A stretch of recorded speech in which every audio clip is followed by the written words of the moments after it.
73 فرقوں میں 72 فرقوں میں جو خلوص نیت کے ساتھ عبادات کرتے ہیں، اللہ تعالیٰ کی پیروی کرتے ہیں، اس کی شریعت کی پیروی کرتے ہیں، وہ جنتی ہیں. باقی ان 72 کو آپ ان 72 کو ان فرقوں پہ نہ لائیں. اچھا، وہ الگ ہیں، ان کے بارے میں تو حضور فیصلہ کر گئے. کلہم فی النار. اچھا، اللہ کے رسول فیصلہ کہ یہ وہ 72 نہیں ہے. ہر فرقہ یہی تو میں آپ سے کہہ رہا ہوں. وہی تو کنفیوژن ہے. آپ سوال کیجئے، لیکن میں صرف اتنی تصحیح کرنا چاہتا ہوں، وہ 72 الگ ہیں. ان کو وہ کون سے ہیں؟ وہ جو اصول میں اختلاف کرتے ہیں. اچھا، وہ جو ہیں بنیادی طور وہ خوارج ٹائپ ہیں، معتزلہ ٹائپ ہیں، مرجئہ ٹائپ ہیں. وہ ٹائپ ہیں کہ جنہوں نے عقائد کے خلاف چلے جاتے. اچھا، قرآن کے بنیادی عقائد کے خلاف. مگر یہاں تو ہر فرقہ کہتا ہے کہ ہم جنت میں جائیں گے، باقی سب جہنم میں جائیں گے.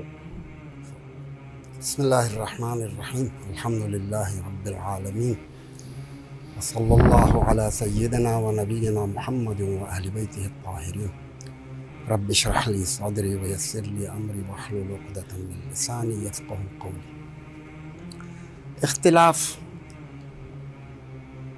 جس طرح کی مخلوق انسان ہے نا، اللہ نے جس طرح کی مخلوق بنائی ہے، اس کا لازمی نتیجہ اختلاف نظر ہے. آپ آج پارلیمنٹ میں دیکھ لیجئے، جوڈیشری میں دیکھ لیجئے، عالمی سطح پہ دیکھ لیجئے، اور بین الاقوامی موضوعات میں دیکھ لیجئے، اختلاف نظر تو ہے، ہر جگہ ہے، اور یہ ہونا ہے. وہ جو حدیث آپ نے پیش کی کہ حضرت رسول اللہ نے طولانی نماز پڑھی، صحابہ نے پوچھا یا رسول اللہ آپ نے بہت طولانی نماز پڑھی. فرمایا کہ میں رہب و رغبت کے ساتھ نماز پڑھی، اور میں نے جو حاجتیں مانگی ان میں سے ایک قبول نہیں ہوئی. قبول نہ ہونے کی وجہ ہے، یعنی جس نیچر کا اللہ نے انسان کو بنایا ہے اس نیچر کو چینج کیسے کرے؟ وہ خدا چینج کرنا نہیں چاہتا، اسی طرح سے ہی رکھنا چاہتا ہے. تو اس میں تو اختلاف نظر تو ہوگا، اچھی طرح غور کریں. لیکن اختلاف نظر کی کئی قسمیں ہیں. ایک دفعہ فرض کر لیں میں بھی، مفتی حنیف قریشی بھی، جناب مفتی ابوبکر محی الدین بھی، مولانا صاحب بھی، ہم سب اخلاص نیت کے ساتھ حق تک رسائی کی نیت سے قرآن اور حدیث میں جستجو کرتے ہیں. یہ کہیں اور پہنچتے ہیں، میں کہیں اور پہنچتا ہوں، وہ کہیں اور پہنچتے ہیں، یہ کہیں اور پہنچتے ہیں. ٹھیک ہے، اس میں ہماری نیت میں کھوٹ نہیں ہے. ہم یعنی کوئی مفاد حاصل کرنے کے لیے ہیرا پھیری نہیں کر رہے ہیں. ٹھیک ہے، ہم میں سے کوئی بھی، لیکن ایک نتیجے تک ہم نہیں پہنچتے، الگ الگ نتیجے پہنچتے، کوئی بات نہیں. ہر کسی کے لیے وہ جہاں تک پہنچا ہے وہی حجت ہے. اس کے لیے وہی حجت ہے، ان کے لیے وہی حجت ہے، میرے لیے وہی حجت ہے. اور یہ کوئی معیوب بھی نہیں ہے.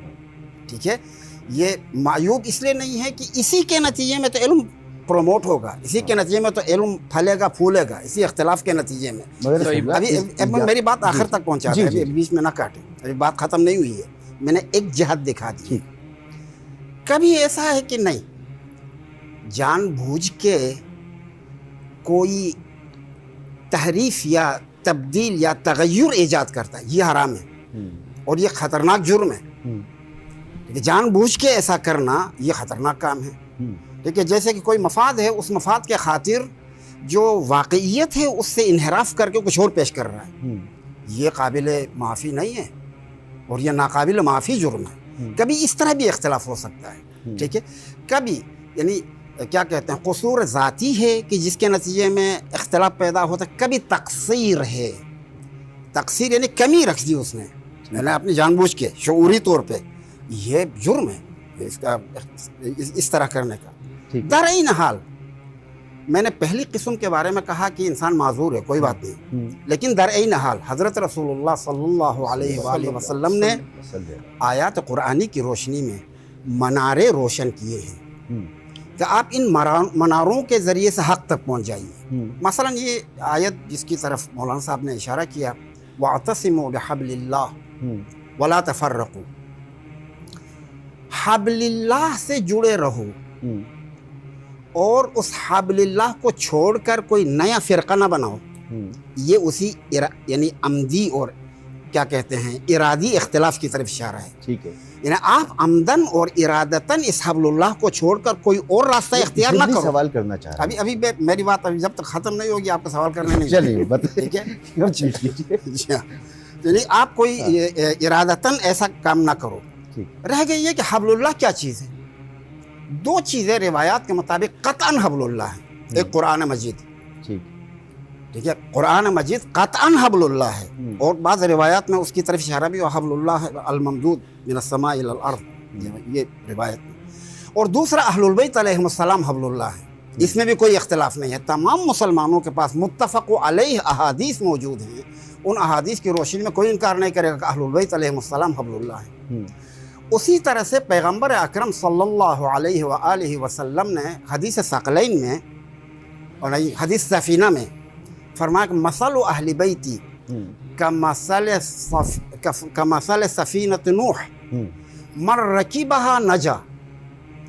میرے اہل بیت کی مثال سفینہ نوح کی سی ہے, جو اس میں سوار ہوا نجات پا گیا. اچھا, اسے وہ جو آپ جو 72 فرقوں والی حدیث جو پیش کر رہے ہیں, اس میں بھی ایک فرقہ ہے ناجیہ. اچھا, جو نجات پائے گا اس کے لیے فرقہ ناجیہ استعمال ہوا ہے. وہ ناجیہ کہاں سے حاصل ہوگا؟ جو کشتی نوح میں سوار ہو وہی فرقہ ناجیہ ہے. جو ان کے من رکبہا نجا, اسی نجا سے ہے ناجیہ بھی.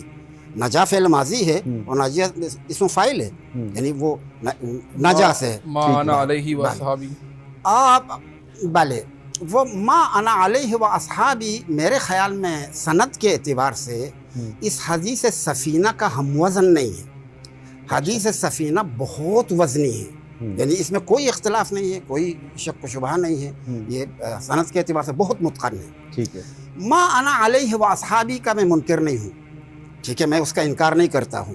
قطعاً جو رسول اللہ اور ان کے اصحاب باصفا ہیں وہ وہی اسی راستے پہ ہیں, اس میں کوئی اختلاف نہیں ہے, ٹھیک ہے, میں اس سے انکار نہیں کرتا ہوں. ٹھیک ہے. بہرحال تو یہ نشانات حضرت رسول اللہ نے کھڑے کر دیے ہیں کہ اگر آپ منزل مقصود تک پہنچنا چاہتے تو ان نشانات کے ذریعے سے پہنچو. ٹھیک ہے. دیکھیے جس طرح سے سمندر میں کشتیوں کو چلنے کے لیے روشنیاں ہوتی ہیں, ان کے ذریعے سے قدیم زمانے میں, اب تو بہرحال بہت ڈیجیٹل آپ زمانہ کے مطابق بتا دیا گیا کہ کلام پاک اور اہل بیت علیہ السلام جو ہے ان کے نقش قدم پہ چلو اور قرآن کو سینے سے لگائے رہو, اور حدیث ثقلین کا مفہوم بھی مگر ہے. آگے چل کے تو معاملہ کچھ اور بھی ہوتا ہے نا. فرمائیے. آج تو دنیا تقسیم ہے عرب اور عجم کی لڑائی پہ, اور مسلمان دنیا تو اس میں تقسیم ہے. میں نے شروع ہی میں کہہ دیا, سوری معذرت, جی آپ نے فرما دیا کہ اختلاف میں نے شروع ہی میں کہہ دیا کہ جس میں مفادات کی بنیاد پہ خود جان بوجھ کے ہیرا پھیری کرے, وہ عرب و عجم والی بات تو یہ والی ہے, اختلافات کے بنا. کیا یہ قبلہ یہ آج کے مثلا فلسطین کے معاملے میں جو اتنے اختلافات ہیں, یہ تو مفادات کی وجہ سے نہیں, کہ حق سمجھ میں نہ آنے کی وجہ سے.